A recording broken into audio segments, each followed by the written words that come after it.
ઘરમાં સૌથી પહેલાં ઉઠે અને ઘરમાં સૌથી છેલ્લે સૂવે તે માં.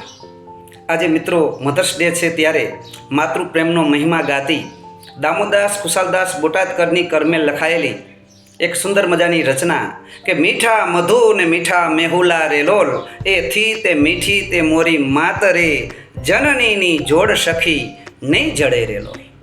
મિત્રો, આ કવિતામાં કવિએ મીઠી શબ્દ પ્રયોગ કર્યો છે. આ મીઠી એટલે ગયડી નહીં, પરંતુ મીઠી એટલે વહાલી. અને એમ કહેવાય છે કે બોટાદકરે આ કવિતા લખીને બીજા કવિઓના કાંડા કાપી નાખ્યા, કારણ કે ગુજરાતી ભાષામાં આવી ઉપમાવાળી રચના લખાવી હજુ બાકી છે. તો માતૃપ્રેમની વાત કરતા આપણા લોક સાહિત્યવિદ એવા દુલાભાયા કાગે લખ્યું છે કે એવા મોઢે બોલું માં ને મને સાચે જ નાનપણ સાંભળે, પછી મોટપ મોટપની મજા ને મને કડવી લાગે કાગડા.